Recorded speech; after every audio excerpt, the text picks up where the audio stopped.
Assume, yeah. Oh, there we go. Recording, there we go. Good. Okay. Well, we're going to move into this part where we're going to talk about reasoning with democratic values. And I'm just going to share a little bit about the origins of the book and why we, were the motivation for you might have for using it. And we'll walk through one of the chapters. But before I do that, I actually wanted to hear from you if you're able to put in the chat or just unmute and talk about it. But I want to think about how we engage our students in ethical reasoning, basically thinking about right or wrong conduct. And so I want you to think about if you have engaged your students in evaluating decisions in the present, like a contemporary, public policy issue. Al named a bunch, at the end of the, before the break. But I'm thinking about not a closed controversial issue, but like an open controversial issue, something that like actually people can reasonably disagree about from different perspectives. So if anyone wants to share anything that they've tried recently in their classroom, I'd love to hear it.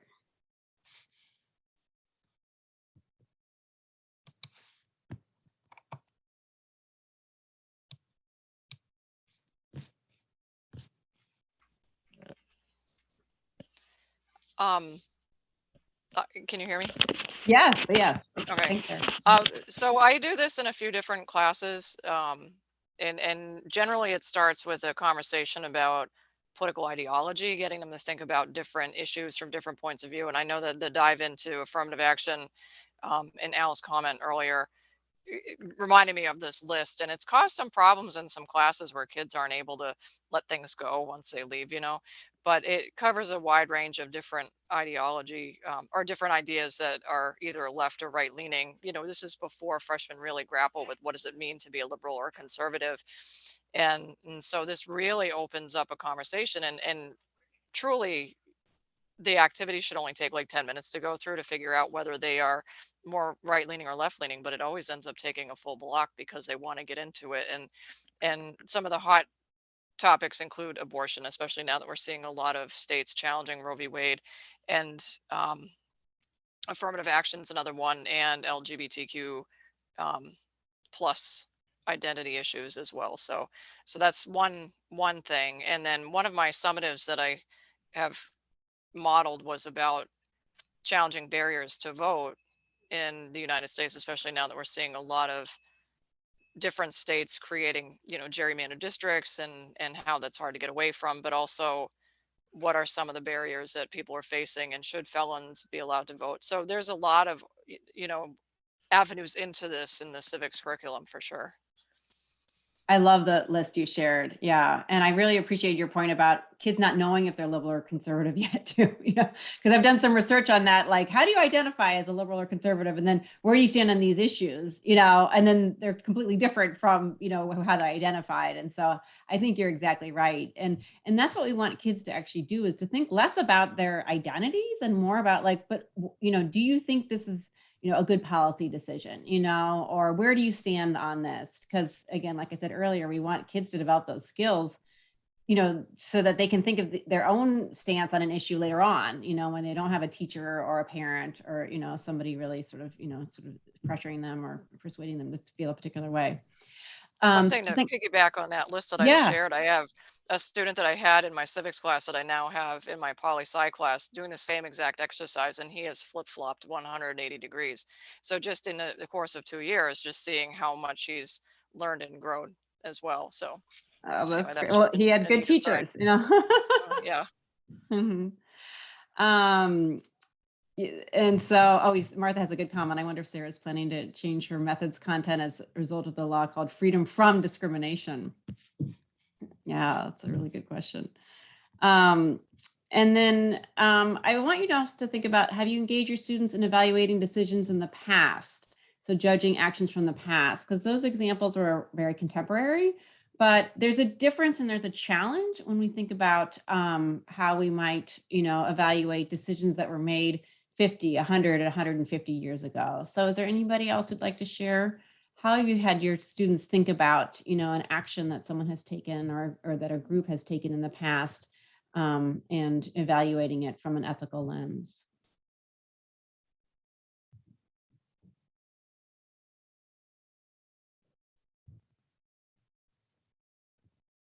or what you might think, how, let me frame it this way. What would be some different challenges if you were having students do something, looking at something from the past versus today?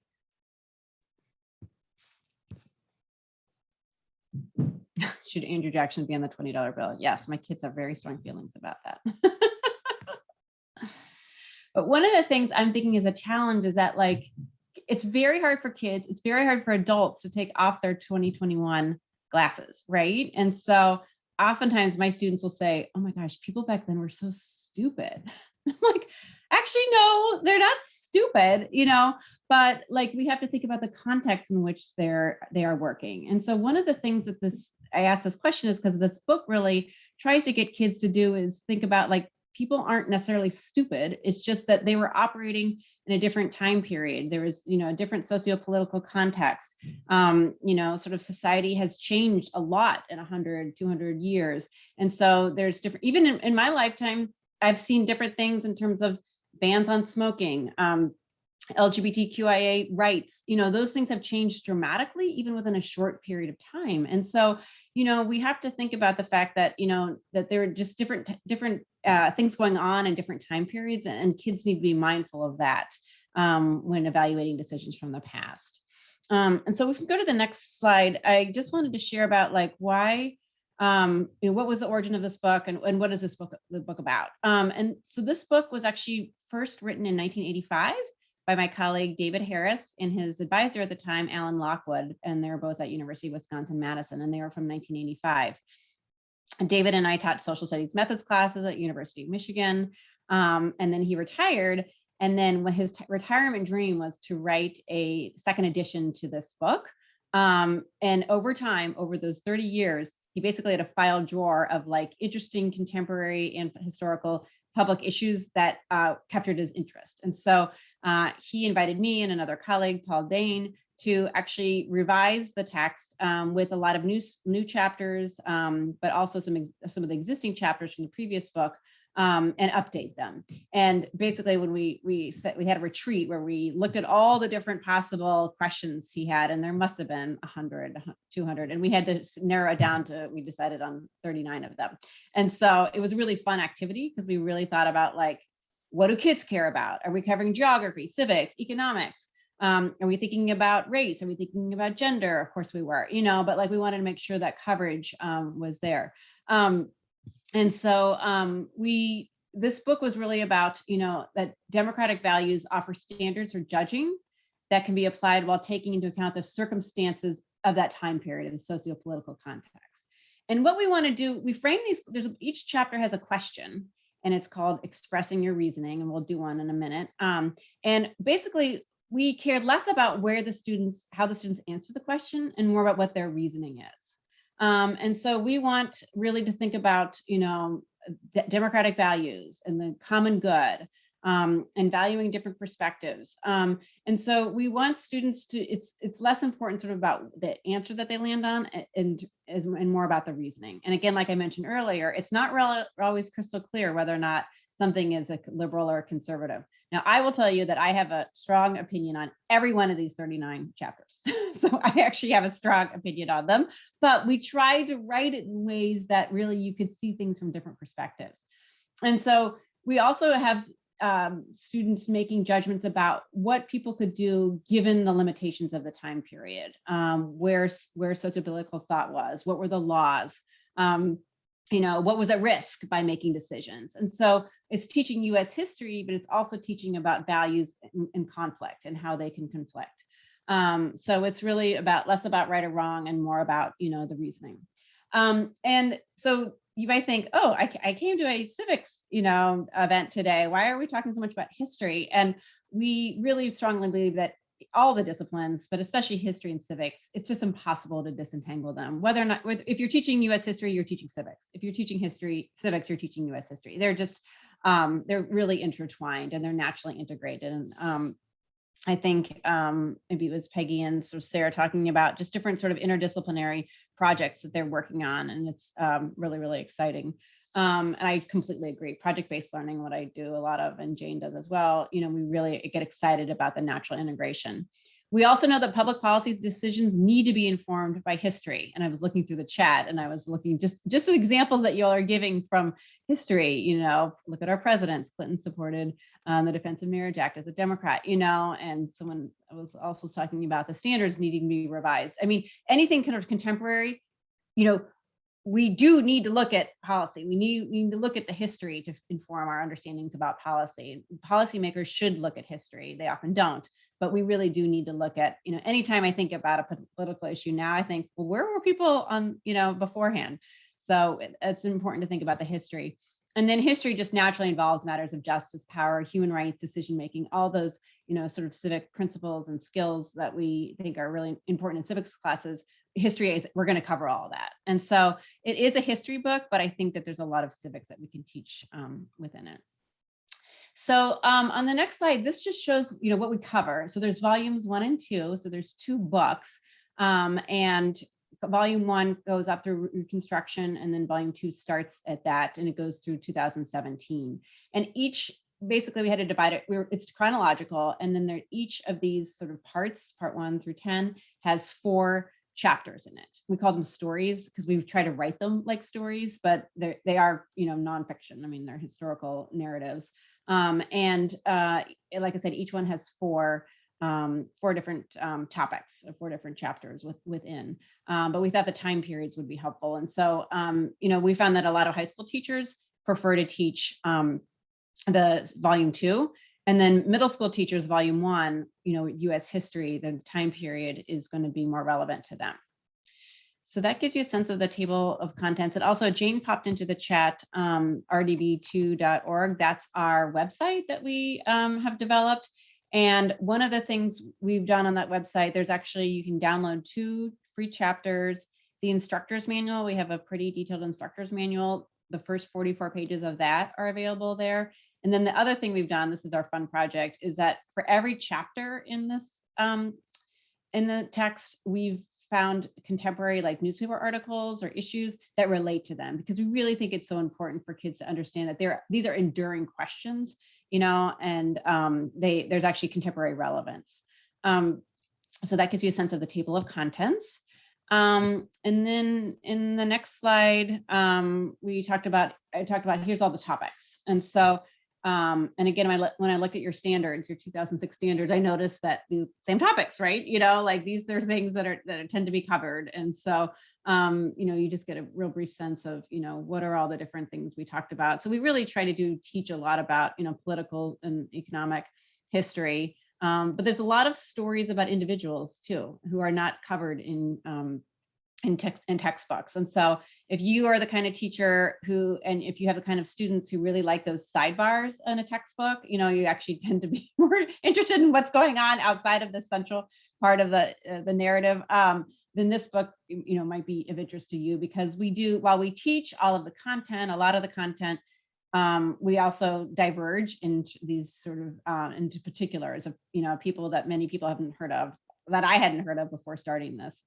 project. And the other thing too is that we found, we didn't intentionally do this, but when we look back at the text of the 39 chapters, at least 10, maybe 12 of them are about slavery. And so it's just a really interesting exercise to look at, like, what are dominant themes in US history. And so in one form or another, slavery appears in so many. And this wasn't intentional, but it was, you look back on it, we just really realized the legacy and the, deep impacts of slavery all the way up to the present, because one of the chapters is on reparations, and whether or not there should be reparations for descendants of enslaved peoples in the United States. So this gives you a sense of the topics. They're all US history. We do a little bit of world history, if talking about like World War II, World War I, but for the most part, it's US history. So here are some of the sample topics and questions. John Adams had defended the British soldiers. This was in the Boston Massacre. Were farmers of Western Pennsylvania justified in rebelling against the whiskey taxes? Should Thoreau have refused to pay his poll tax? Was Nellie Bly justified in telling the lie that allowed her to enter the women's lunatic asylum? Nellie Bly was a journalist at the end of the 19th century who sort of, masked herself as someone who was insane, so that she could get inside this asylum to be able to document what was going on inside of it. So again, it was one of those questions where do the means justify the ends? Because she lied, she wasn't truthful. She broke a promise about her identity, to do this, but in doing so she exposed these horrible conditions that then led to improvements in the asylum. So there's kids can think about the different sides of that. Was John Rockefeller's, were his competitive business methods justifiable? This is the last one's a Michigan one. Should Governor Murphy have ejected the sit-down strikers from the Fisher Body plant in Flint, Michigan? And so all of these questions, they are require students to really consider the context of the chapter, and then to use reasoning to answer those questions. So it's not just yes, no. It's like we also ask why or why not. And so they need to actually come up with some justifications for their answers. And the instructor's manual actually provides some help for the teacher to actually give bullet points, here's things that kids might say, or here's good arguments on either side. Because some of the questions you might be like, what would be a different opinion about this, but in the text we try to think of what might be some alternative perspectives. And so really quick, I'll just talk a little about this is a supplement to the textbook. And so and I know a lot of teachers don't even use a traditional textbook, but if you are using a traditional textbook, this would accompany it, because it's not intended to cover all of U.S. history. And so, but each of these chapters, they're about 4,000 words, I think, maybe a little bit less. And so they could be read for homework, or they could be read aloud in class, depending on the reading level of your students. And at the end of each one, there's these different activities. We have students analyze democratic values, and I'll share about a slide next that talks about that. But we talk about the ways in which these values come up in each of the chapters. And we've identified them. Kids might even identify even more, but we say, hey, this is an example of promise keeping, or loyalty, or diversity. Then we talk about distinguishing facts from values, because we really want students to understand that there are value questions, and then there are empirical or factual based questions. And sometimes the answer to a factual question could inform your opinion about a value question, but we really do want students to really understand that there are facts that are important to know in order to be able to make a decision about a value question. And then sections 3 and 4 are facts of the case and a historical understanding. Those I typically use as did you read the chapter? Did we read the chapter? So the facts of the case just make sure the students actually understood what was happening. So it's a pretty rote answer. The answers are in the text, but those can be good for a ticket to classroom discussion. Al talked about an exit ticket. Well, if you want an entry ticket to discussion, sometimes I would do this with my pre-service teachers. I say, to be part of this discussion, you have to have done the reading. And so I'm going to collect these exit tickets at the beginning of class. So please answer these questions beforehand. So at least everyone's coming to the discussion, coming prepared for some level of preparation. And then the EYR, or the expressing your reasoning, is the question, the ethical question that we have students deliberate about. In section 6, we have key concepts from history. And so these are just some of the ones we've used, but if you've ever taught with concept formation, or the idea that students really grapple with understanding the critical attributes of a concept and using examples of that concept to better understand it, that's what this is. And so we had a lot of fun thinking of all the different kinds of concepts we could teach in these chapters. And so this is just some of the examples. But we really do think the importance of knowledge, that kids, in order to talk about intersectionality or affirmative action, you actually have to know what it is and what the attributes of those are. So we have both the definitions of these concepts, but then examples, because sometimes you really need an example to understand how something plays out.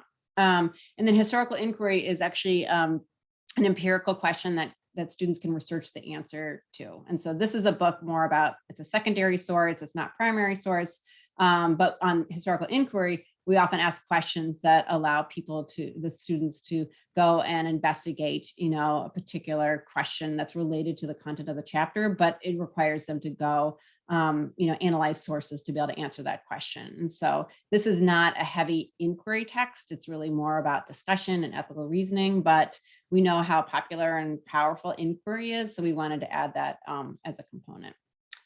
And so let me just do one more slide and then 2 more slides, and then we'll go into talking about one of the chapters.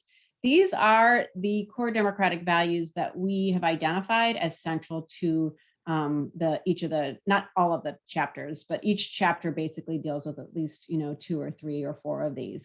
And what we're trying to do with the students is actually have them see how you could argue, for example, we don't have affirmative action in our book, but you could argue affirmative action from equality from different perspectives. So 2 different perspectives on affirmative action could be used, both arguing for equality. And so again, it's less about the outcome and more about the reasoning they use to get there.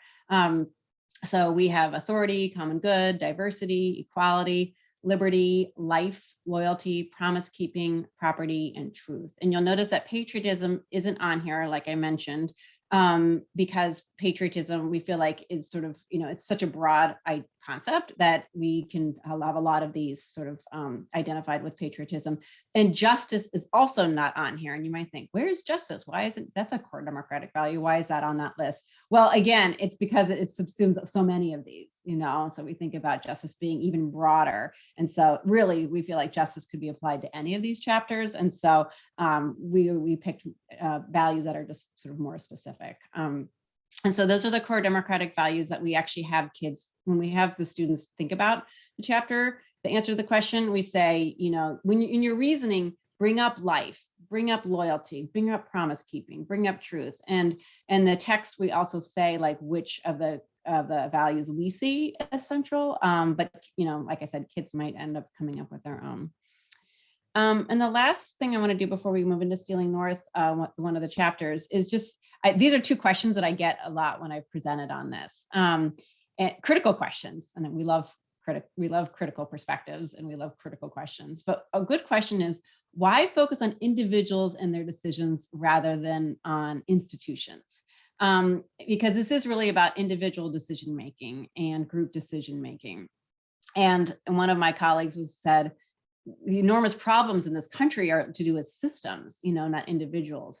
And we agree completely, but we feel like children actually, and even adults, really enjoy learning history through this perspective of an individual. That when you look at an individual and you learn about their life circumstances and you learn about their experiences, you actually get a really good sense of the internal conflict they're feeling when they're making a decision about something. And so we also want to show that individuals are complex. And when we make decisions, we have to weigh these things, from a variety of perspectives. And so it's not that we don't focus on institutions and systems. It's very much discussed, but the entry point into getting in that is actually through an individual. And we found that it's more of a page turner when it's actually about a person. So that's one thing. And then another one is, why do we focus on these historically marginalized narratives? Why aren't we focusing on, just all of the traditional topics of US history? Why are we focusing on diverse opinions and voices and stories by people who aren't always central to this? And again, it gets back to what students want to learn about. In my other research I've done, I found that actually students want to see themselves in history. They want to see their demographic groups. They want to see their gender. They want to see ability status. They want to see LGBTQ. They want to see their identities in history. And so a lot of the focus is on traditional sort of dominant narratives in history, but we also really wanted to make room for different voices and allowing these different voices that have not always been amplified in the curriculum to be, central to the perspectives. And we found that the students really appreciated that. So before I go into Stealing North, I just want to stop and see if there's any questions or comments.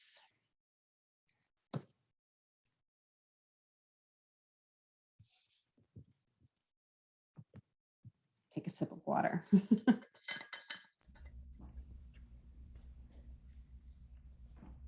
Annalise, I'm wondering how you came up with that list of democratic values. I'm just wondering, it must have been challenging. Was it based on the previous book or? Yeah, the great question, Martha. Yes, that was definitely a starting point, but I think our definitions changed slightly. And we actually have in Michigan, we used to have this document that guided us what we did in Michigan on the core democratic values that were posted all over different classrooms. But I think in the previous book, we might have even had property as a core democratic value. And that was a change that we made, because we don't think of it as, I mean, it's in the, the Constitution, but like we don't really feel like that's essential to the chapters here. I mean, it does come up, but it's, and these other values, especially diversity and equality and liberty, are far more central. It's a good question. Great. Well, let's go into a particular chapter. This is probably my favorite one. It's called Stealing North, and it is in volume 2. And it's actually, I didn't write this. I should say, too, that my co-authors, David Harris and Paul Dane and I, we each wrote about a third of the chapters. And so this was not one of the ones that I wrote. And this is one that David wrote. And it is in the first edition. And I've taught this many, many times. I just love the story. And I found that children love it and adults love it too. And so it focuses on excerpts from the autobiography that Richard Wright wrote called Black Boy. And in these excerpts, Wright describes his experiences as a youth in Jackson, Mississippi during the 1920s. And the chapter starts by talking about all these different jobs that he had and the treatment and the horrible racism that he experienced at these jobs in Jim Crow South. And then we also set the stage by talking about, what are Jim Crow laws and why were they formed and so forth. And then the last part of the chapter talks about how he worked as a ticket taker in a segregated movie theater. And at that job, he joins the other employees who are also African American in what's called a ticket scheme to steal from the white theater owner. And this is all his account. And he uses his share of the stolen money to buy a train ticket to flee north and to pursue a career as a writer. And so the chapter goes into much more detail, and it uses his own language about his experiences. I think I have a couple excerpts on the next slide. And so I won't have you read it all, for today. It's actually one of our shorter chapters, but I knew because of time, we wouldn't have time to read it. But here's what Richard described at what happened at his last job in Mississippi. This was about working at the ticket at the movie theater as a ticket where the ticket scheme happened. He said, "My chances for getting a job were good. I had no past record of stealing or violating the laws. When I presented myself to the Jewish proprietor of the movie house, I was immediately accepted. The next day, I reported for duty and began taking tickets. The boss man warned me. Now, look, I'll be honest with you if you'll be honest with me. I don't know who's honest around this joint and who isn't. But if you are honest, then the rest are bound to be. All the tickets will pass through your hands. There can be no stealing unless you steal." I gave him my pledge of honesty, feeling absolutely no qualms about what I intended to do. He was white, and I could never do to him what he and his kind had done to me. Therefore, I reasoned stealing was not a violation of my ethics, but of his. I felt that things were rigged in his favor, and any action I took to circumvent his scheme of life was justified. Yet I had not convinced myself. And if you go to the next slide, this was about he participated in the ticket scheme. He did participate in it, and he was able to get the money to be able to flee to go to the north. And he writes, "I went out the back way and walked back way of the theater and walked a quarter of a mile to the railroad tracks. It began to rain as I tramped down the cross ties toward town. I reached the station soaked to the skin. I bought my ticket and then went hurriedly to the corner of the block in which the movie house stood. Yet my boss was there, taking the tickets himself. I returned to the station and waited for my train, my eyes watching the crowd. An hour later, I was sitting in a Jim Crow coach speeding northward, making the first lap of my journey to a land where I could live with a little less fear. Slowly, the burden I had carried for many months lifted somewhat. My cheeks itched, and when I scratched them, I found tears. In that moment, I understood the pain that accompanied crime, and I hoped that I would never have to feel it again. I never did feel it again, for I never stole again. And what kept me from it was the knowledge that for me, crime carried its own punishment." And so if you go to the next slide, what we do then is we ask the students to think about, should Richard have participated in the ticket scheme? Why or why not? And we won't do this today, but what we do is have students, this is typically what we do, is have students take a poll where we see, should he have done this? Yes, no, or undecided. And then what we do is have students do a think, pair, share with a partner about their viewpoints and their perspectives. And then we tend to have a large group discussion among participants. This is similar to what Al showed on the whiteboard. I loved it, where the students in these small groups can share, but then we open it up to the large groups so that more ideas and perspectives can be heard and we can hear the evaluations of the reasons. And so when I've done this with students, I get a real range of responses. So I'm actually kind of curious, if you don't mind, and I know you don't have the full advantage of hearing the full story, but if you could just say in the chat if you're a yes or no. So if you could just say, do you think he should have participated in that ticket scheme? You don't have to say why or why not right now, but let's just get a sense of how many yeses and nos. And Al and Jane, if you want to participate too. We already got Sarah. Look at this.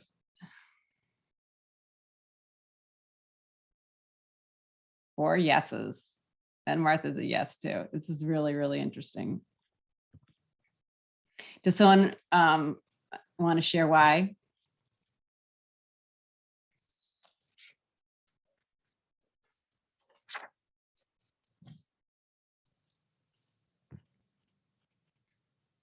Or it could be any sort of justification.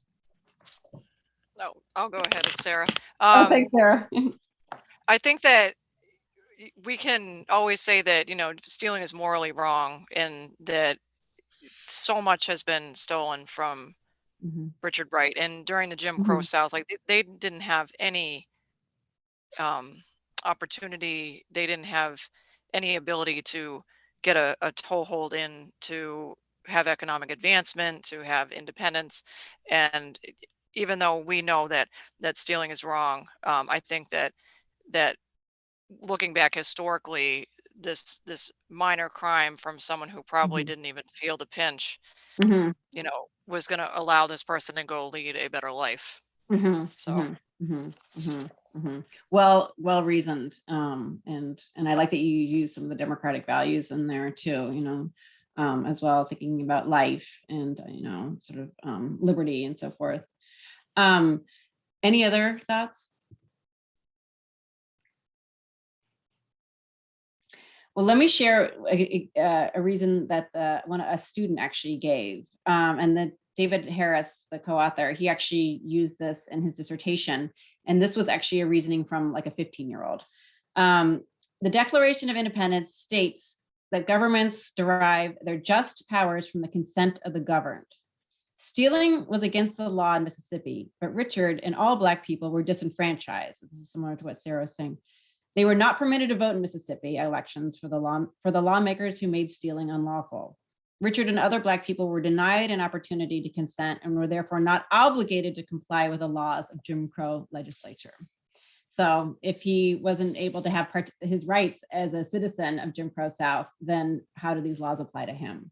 And so this level of reasoning, is I'm always blown away thinking about a 15-year-old saying something like this, and it's not typically what we hear, but we want students to be able to understand this kind of reasoning, and so it really shows, there's different perspectives though, because you will have other kids who'll say, under no circumstances is stealing okay. Like it's not, and he made a promise.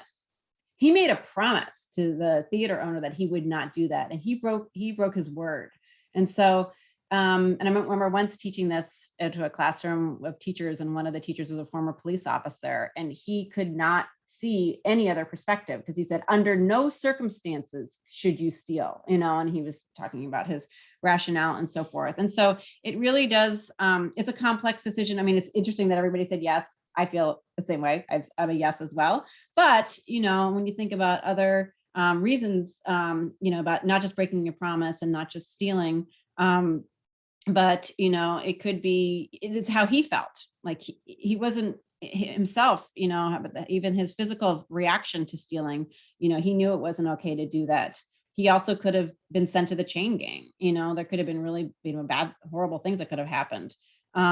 He might have deterred, by exposing the ticket scheme, he could have deterred his coworkers from further stealing. So he might have used it as a moment to educate others about, stealing and so forth. So, there are different reasonings, and that's, even if we all agree yes, it's certainly the kind of question that could lend itself to, different perspectives. And so I think in the next, let me see, what do I have in the next slide? I wanted to just sort of end this part by talking a little bit about, I'm doing an analysis. It was a study that I started like in 2019, and then got ended, of course, because of COVID. And so I wasn't able to finish the study. But what we did is spent some time in some classrooms where we were observing teacher teaching these discussions. And then we did interviews with the students.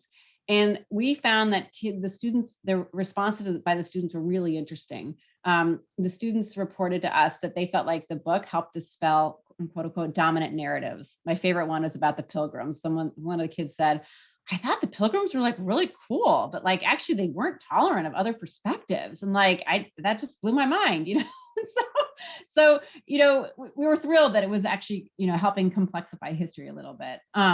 We also found that students really enjoyed learning history from a personal perspective. They like reading Richard Wright's experience, especially like, how horribly he was treated.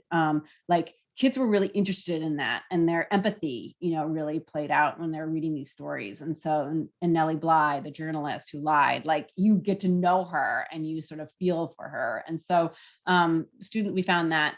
And then we also found that students, this was like one of the few times that they could come into a classroom and like share their opinion. This is a history class, an opinion about something, and get to share in different perspectives.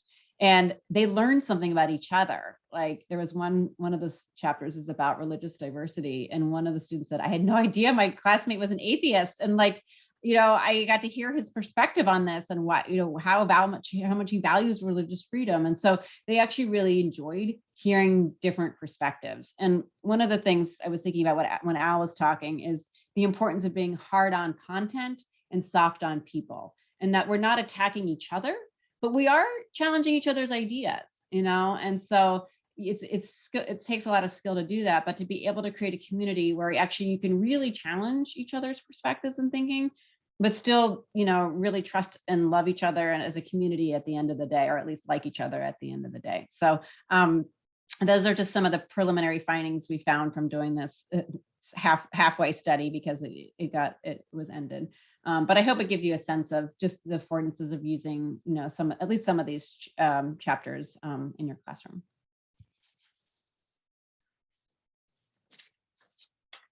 I think I'm going to pass it over to you. Maybe before we do that, Al, I should just say, Sarah, do you have any questions about the text? Or okay, great, thanks. Thanks for engaging with it.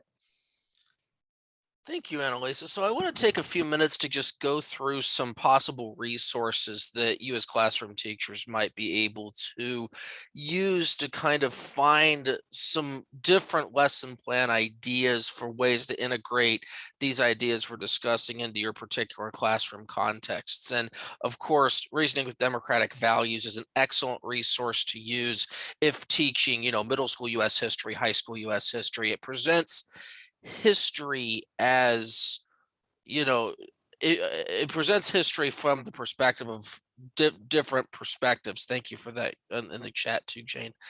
And I think that it's really important to remember that discussing things from the perspective of controversy or different perspectives is not something that's limited to government. It's not something that's limited to economics. It can be done in the history classroom as well.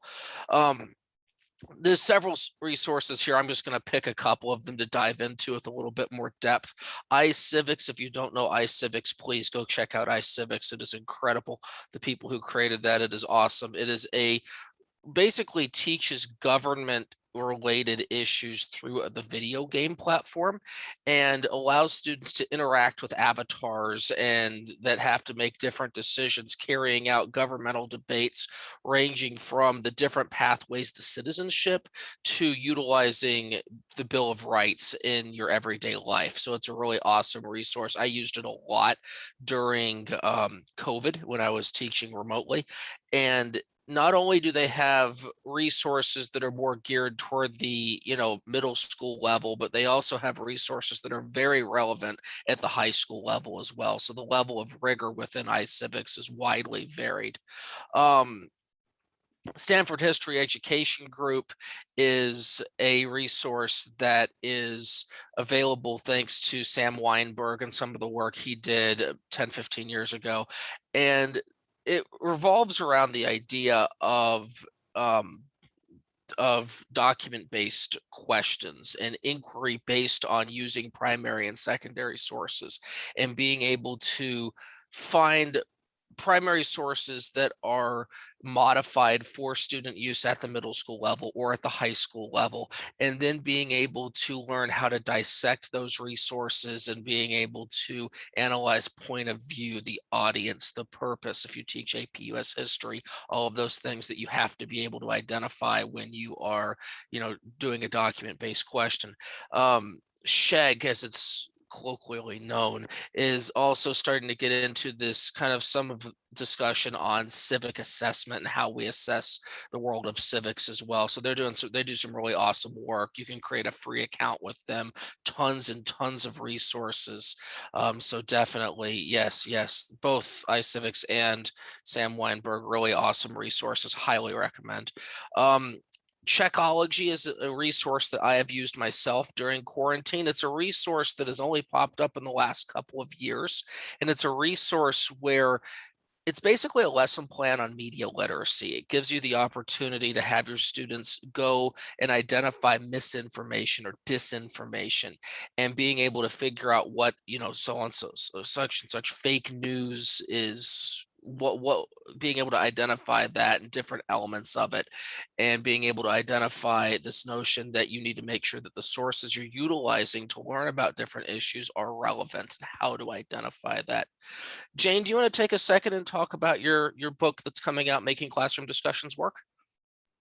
Yeah, sure. Thanks, Al. Really, it's a book that I compiled because I was looking for this book, right?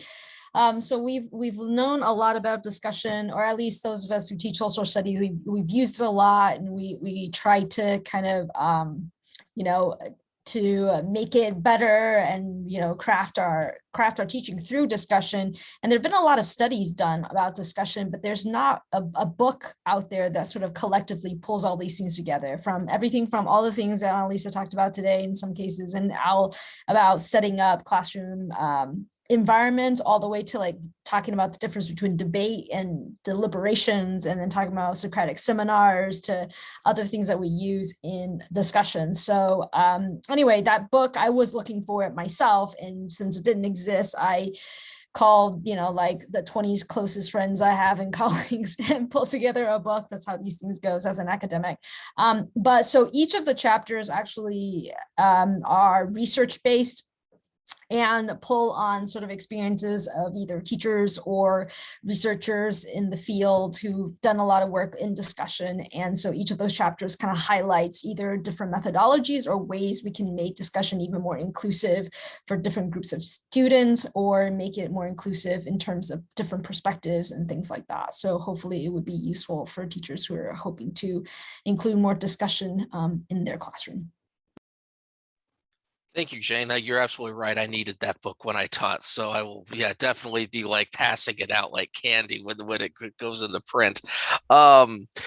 Looking at Learning for Justice real quick, I just wanted to bring us to that resource as well, because that resource used to be called Teaching Tolerance from Southern Poverty Law Center until earlier this year, when they decided to reframe themselves as Learning for Justice, kind of going beyond this notion of tolerance and kind of expanding the scope of the work they do.